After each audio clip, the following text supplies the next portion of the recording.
Welcome. You're watching The Big Question. I'm Tamanna Inamdar. And the issue we're picking up today is probably one that you would have experienced or will hit close to home. Have you been stuck with a fake product instead of the branded one you ordered? Received a wrong item only to discover the dreaded no returns, no refund policy?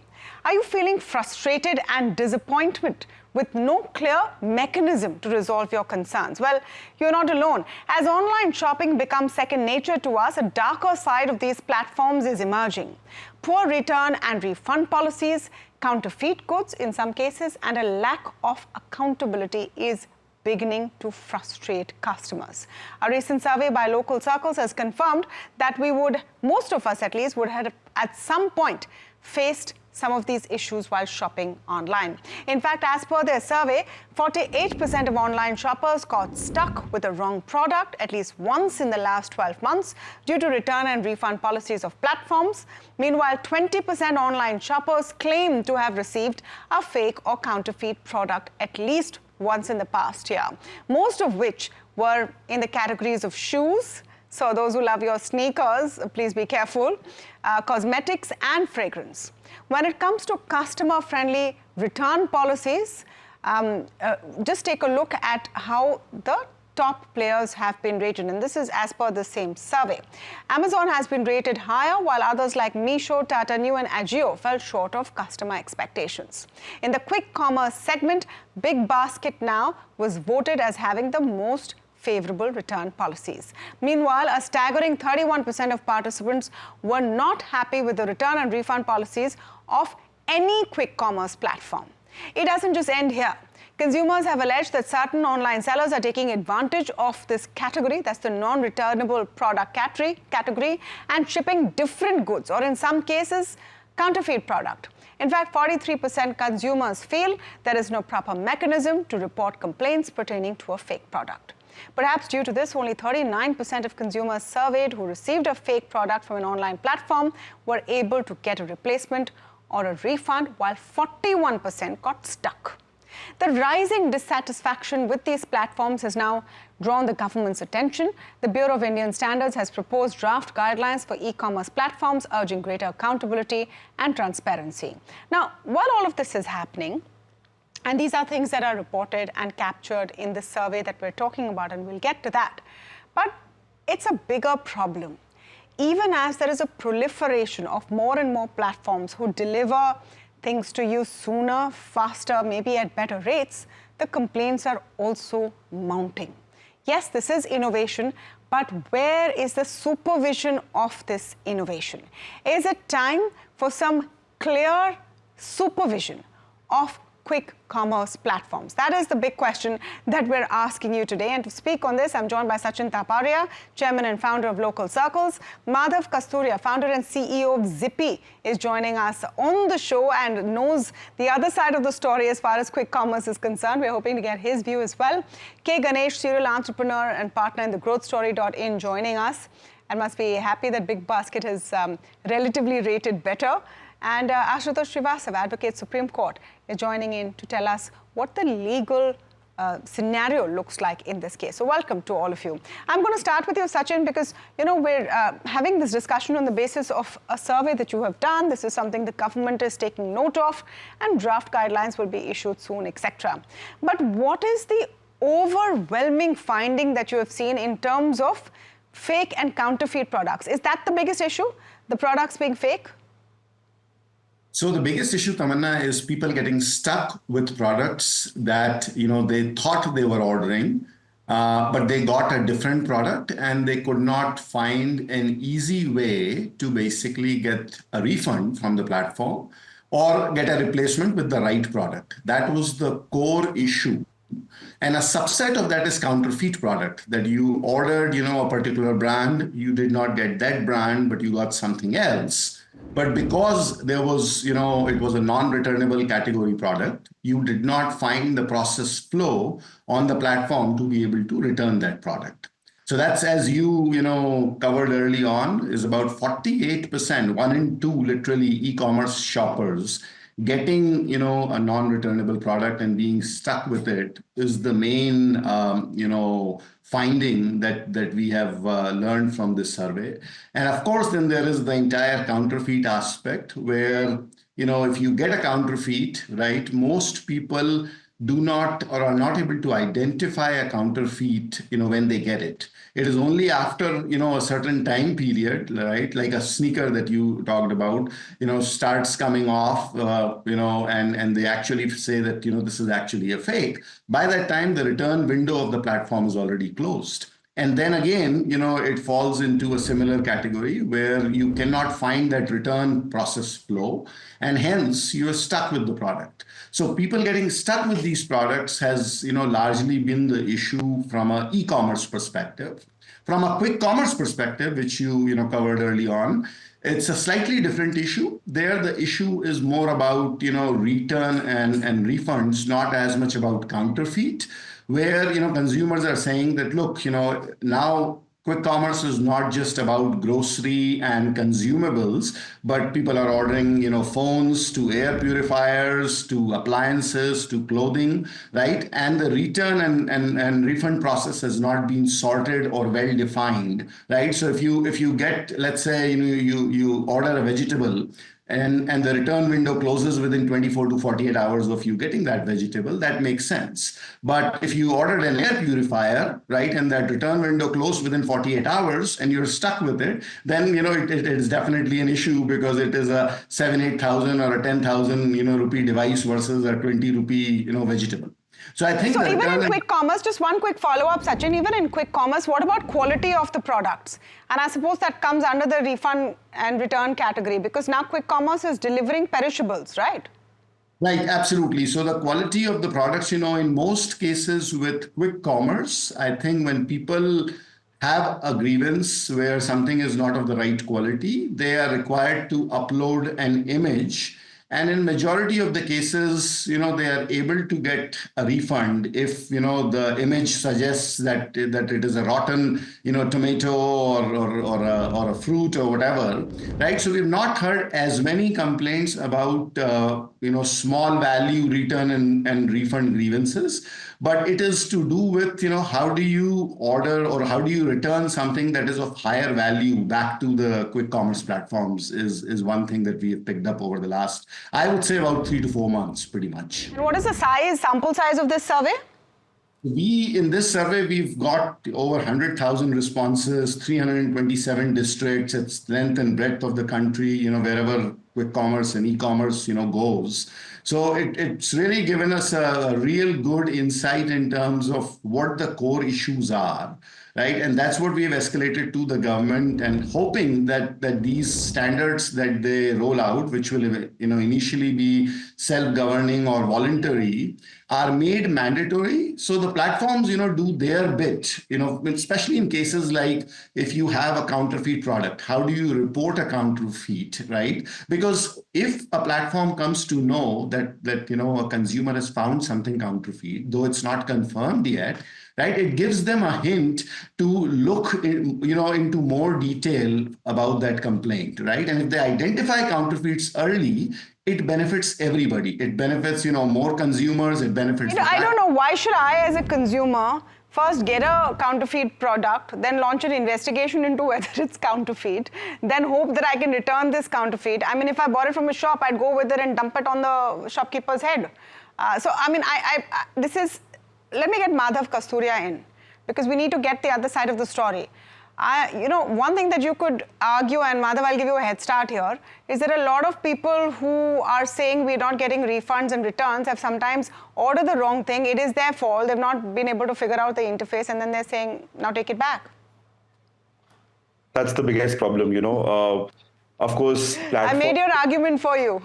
No, platforms make it very difficult for customers to raise complaints. They make it more friction-full rather than friction-free, because customers also misuse the feature. They also misuse the feature on the platform by raising complaints for not so urgent matters, right? On the contrary, I think we work with about 150 plus customers, brands across 13 markets in India, right? We don't face a problem where customers are chasing us that nobody's responded to the complaint. Brands and sellers and marketplaces are responding to the complaints. The larger problem is that the delivery, return, and refund, these are three legs of the entire experience. People are solving for speed on the delivery front. They're not solving for speed on the returns and the refund. If you're delivering products in 30 minutes, you need to deal with a return in 30 minutes and need to deal with a refund in 30 minutes. What's actually happening is products are getting delivered in 30 minutes. The return response is coming in 2 to 3 days, and the pickup is happening after 2 more days, and the return is coming after the refund is coming after, say, 7 days. That's where the experience is breaking. That's where the trust is getting lost. So, No. So one thing. Let me clarify if I heard. So you are admitting, Madhav, and this is what the industry does, that while companies, e-commerce companies, make it very easy to order, they make it difficult to return. This is on purpose. By design. It's by design. It's by design. That seems a little unfair. It does seem a little unfair, but you know what? We deliver thousands of shipments every day. We also see customers raising complaints for a very, very small. There's dust on the bottle of a protein powder jar. A complaint comes for a replacement, right? It doesn't need a replacement. It's a very small matter, right? There are very, very small matters that get escalated to our sellers, and hence a lot of returns are scheduled, which don't need to be scheduled. But that's the discretion of the customer, isn't it? I don't know, Ashutosh, what do you make of this? We feel there are only 4 cases in which a customer should be raising a complaint: if there's an expired product, there's a damaged product, there's a misshipment, there's a missing SKU, or there's a counterfeit, right? Any case beyond these 5 cases doesn't need a 30-minute same-day return or refund treatment. Okay, not 30 minutes same day, but at least give it back. Give the money back if there's a problem. Let me get Ashutosh's view in. Yes. Yes, I think the customers should have the discretionary power here, because they are ultimately the purchaser of the product. And if we see that if some of the companies, if they are not refunding, or maybe there are counterfeits involved, I think in our country there are 4 different kind of laws which can be used. One is the Consumer Protection Act, which we know, which was amended in 2019. Then we have even the Bharatiya Nyaya Sanhita, section 349, where complaint can be registered if it is a grave issue and the customer feels that he has been cheated or fraudulently has been given a wrong product, using the logo of a branded company, and some other company or a firm which has cheated can be booked under that section. Then apart from that, there is also Trademark Act 1999, which also prescribes for counterfeit products manufactured by illegal. Let me stop you there. Yeah. I'm sure all these laws are there. To my viewers right now, it means nothing. For a protein dabba ka broken lid, no one's going to go to you in the Supreme Court. My question is on the fairness. On the fairness. So what we've heard just now, that there should be only 4 reasons for a return.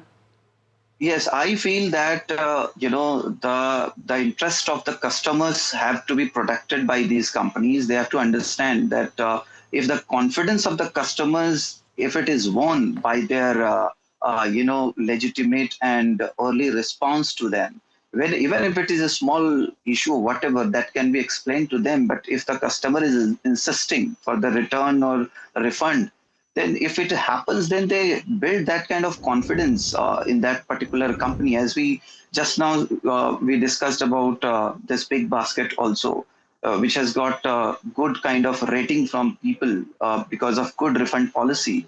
So I think even it is in the interest of these companies, if they listen to their customers, their reputation is built up and people order more. They rely upon these companies much more than anybody else. So I think it is not only a win-win situation for the customers, but also to these companies. So apart from the laws, what I said, I mean, it is also in the interest of the business that their interest should be taken on priority, and they should be dealt with sensitivity. This is what I feel. And if that happens, obviously such kind of e-commerce will be at a much better place in our country. I do understand that there are companies, there are fake companies which are coming up and they are selling the products of the Responsibility is it, reputed is my company. question. K. Ganesh Yes. is with us. K. Ganesh, you know every aspect of this business. If there is, say, a fake branded shoe being sold on an e-commerce platform, whose responsibility is it? Yeah. Uh, Hi. This is a very interesting and question that has been long asked and answered. I remember when we started Big Basket 13 years back, in one of the channels, roughly about 12 years back, we actually had a viewer who said he had complained to Big Basket, and while he was on the phone, this is days before the app, before he could put the phone down, he actually got an intimation that the money got refunded. Okay, right? So that is 13 years back. The challenge here is platform as a business model is two-sided. The platform company is in between. Therefore, this is part of the business model design that such issues will happen.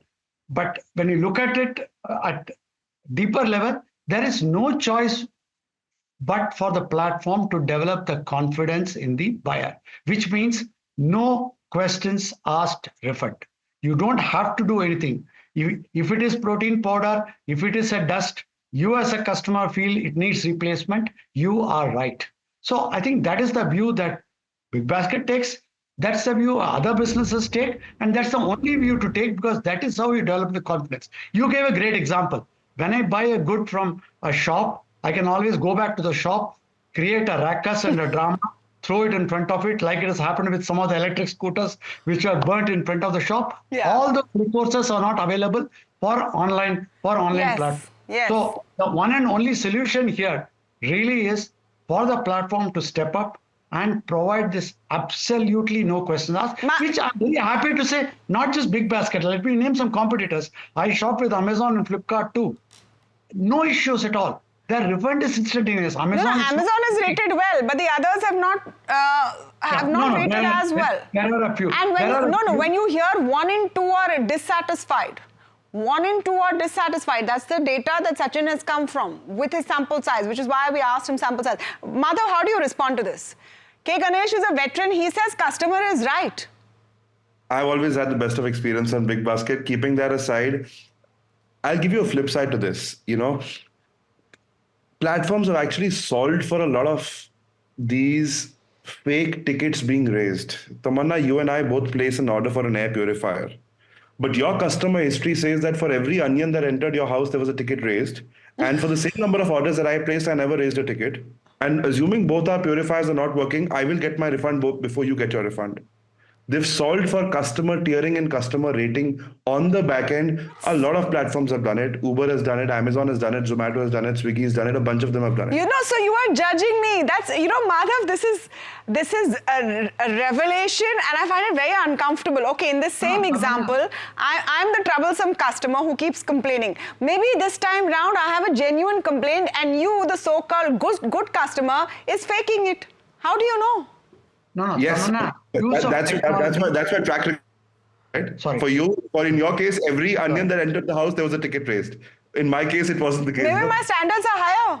I don't know, K. Ganesh, yes, you want to come in? Yeah. No, I'm saying other than the feeling of being judged, which you have every right to, the fact is today, technology-driven solutions are eminently possible. One example that was given is using the past data and past consumer behavior. You take, for example, more expensive stuff, blockchain for product authentication.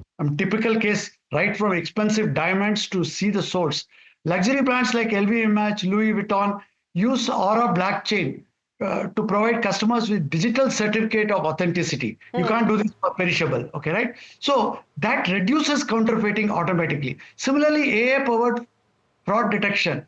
And Shopify does this, okay, right? AI tools to detect fraudulent sellers and flag counterfeit products before they are even listed on the platform. You can do it proactively before, okay, right? Similarly, RFID and QR codes, there are several ways by which RFID technology, Nike uses it in its product. So you can scan the tag and use your smartphone to confirm that it's a non-counterfeit product. Again, I'm not saying you can do this with dhania and mirchi and tomatoes, okay, right? But customer confidence can be enhanced, and this is what platform needs to do. By nature, either you have to build a non-platform full stack company, which means I own the entire value chain, therefore I am responsible. That might not necessarily work. No, okay. Madhav wanted to respond.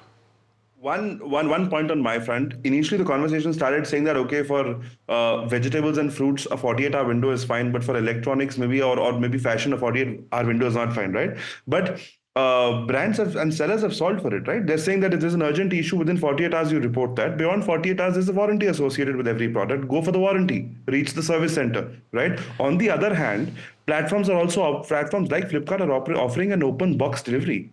At the doorstep, open the box, see it. If it's fine, receive it. If it's not, return it. No. So then my only question to that, if it's a counterfeit, am I capable as a customer to spot that it's a counterfeit? If it's a shoe, if it's a fragrance, I don't have the capability. I'm coming on the platform with the trust that these guys won't sell fake stuff. If I wanted to do that, I'd go to the local, bazaar and pick up the counterfeit product. Aligned, but the capability won't be built over the next 2 months, right? If you don't have the capability to identify a perfume and maybe an imported perfume at the doorstep, you won't build that capability over the next 30 days. No, so which is why half of them are saying we don't get a refund. They're stuck with it. Sachin, isn't that the point? Yeah. So these are two different issues. In the first one, essentially, the consumer basically, today, I'll go back to, I think, what Madhav said and then what Ganesh said is, there are certain consumers that may be misusing the system, right? But you don't design the system for that. You design the system for the right refund and return process. You design the system so you can take, a consumer complaint and act on it. And of course, through AI and through all these means, you identify some of these consumers that are misusing the system and you treat them differently, right?